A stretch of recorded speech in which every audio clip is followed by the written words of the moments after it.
दोस्तों आज हम लोग बात करेंगे कि वास्तु दोष और उसका उपाय के बारे में।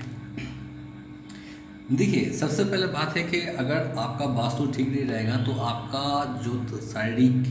मानसिक और आर्थिक, ये तीनों जो समस्या है ये चलता रहता है, ये कभी ख़त्म नहीं होने वाला है। और लाइफ में देखिएगा कि कोई ना कोई प्रॉब्लम आता ही रहता है, एक जा रहा है तो एक आ रहा है, ऐसा चल ही रहा है।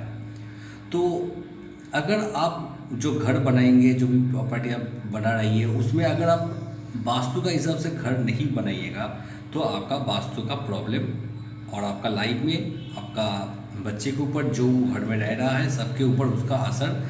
दिखता है। जैसे आप देखिएगा कि जिसका का घर का जो ब्रह्मस्थल होता है, जो मिडिल एरिया होता है, अगर उसमें दोष रहता है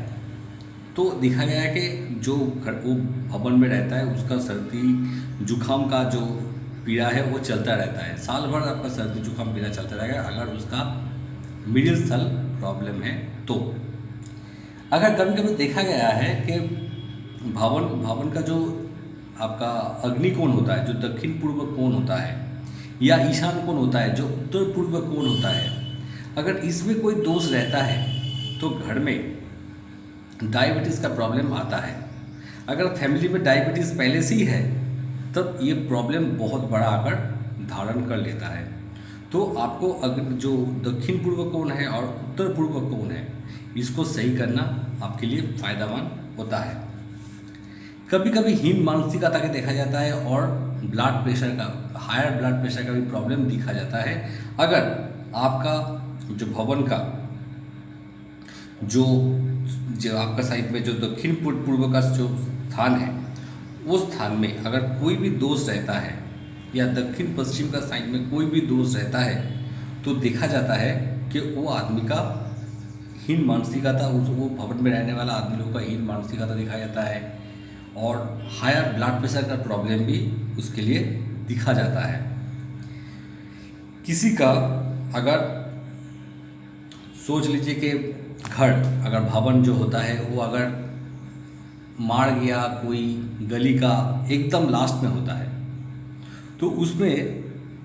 आपका लाइफ में प्रॉब्लम रहता ही है, ज़िंदगी में आपका लाइफ में प्रॉब्लम होता है। अगर आपका भवन और एक घर अगर मार्ग या कोई गली का लास्ट में होगा तो। और देखा गया है कि आपका घर के ऊपर अगर कोई वृक्ष का छाया या मंदिर का छाया अगर गिर रहा है तो यहाँ पे घर में रोग का स्थिति बना रहता है, रोग कभी ख़त्म नहीं होता है, आज इसका हुआ कल उसका हुआ, ऐसा देखा जाता है। और अगर घर का दक्षिण पश्चिम साइड में, ठीक है, जो इसको आपको नैऋत्य कोण जो होता है उसी साइड में कोई कुआं रहेगा घर में तो यहाँ पे आयु क्षय भी होता है। अगर घर का दक्षिण पश्चिम साइड में कोई कुआं होगा तो आदमी का, ये घर में रहने वाला आदमी का, आपका आयु क्षय भी होने के लिए देखा गया है। तो चलिए दोस्तों, हम आज कुछ उपाय करेंगे, धीरे धीरे एक एक करते रहेंगे। तो आज जो दोस्त हम लोग उपाय करेंगे, भवन में अगर जो लोग रहता है उसका भावनाओं में अगर नास्तिकता दिखा जाता है या हीन मानसिकता दिखा जाता है, ठीक है, और कोई नकारात्मक चिंता भावना उसका दिल में चल रहा है, वहाँ पे जो रह रहा है वास्तु में, जो भवन में जो लोग रह रहा है उसका दिल में अगर कोई नकारात्मक चिंता चल रहा है या भावना में नकारात्मक चिंता भावना आ रहा है तो उसके चलते आप देखिएगा कि उसका जो उत्तर पूर्व जो साइड है, जिसको ईशान कोण बोला जाता है, उत्तर पूर्व साइड में प्रॉब्लम होगा तो ये चीज़ देखा गया है। तो सबसे पहले आप जो उत्तर पूर्व साइड जो ईशान कोण है उसको साफ रखिए, उसको क्लीन रखिए, ठीक है, और वहाँ पे श्री सरस्वती यंत्र सिद्ध करके लगा दीजिए। तो वो जगह में आपका देखिएगा कि आदमी का जो घर में रहने वाला आदमी लोग का जो मानसिकता है उसमें धीरे धीरे चेंज आएगा और उसका बिहेवियर भी अच्छा होता रहेगा। अगर आपका भवन का पूर्व दिशा का जो जगह है वो अगर दक्षिण और पश्चिम दिशा से ऊंचा है तो आदमी का जो फैमिली आगे बढ़ने का जो सोच है वो रुक जाता है, मतलब वंश वृद्धि जो है वो रुक जाता है। तो इसके लिए सबसे अच्छा चीज़ है कि आप कोई भी जो है दिन, मतलब कोई भी दिन आप श्री गोपाल यंत्र को स्थापन सिद्धि करके स्थापन कीजिए उत्तर पूर्व दिशा में, और वो दिशा भी साफ रखिए। तो ये जगह आपके लिए जो वंश वृद्धि का जो योग है वो धीरे धीरे बढ़ता रहेगा और लाइफ हैप्पी होता रहेगा। अगर आपका घर में कोई मशीन या कोई इलेक्ट्रॉनिक्स चीज़ बार बार ख़राब हो रहा है, घर में कोई बिजनेस कर रहा है और देखा गया है कि उसका जो बात उसका लेबर लोग जो है वो जानबूझ के टाल रहा है, तो आप जान लीजिएगा आपका पश्चिम साइड में कोई, घर का पश्चिम साइड में कोई प्रॉब्लम है, और वो प्रॉब्लम को आपको दूर करने के लिए शनि यंत्र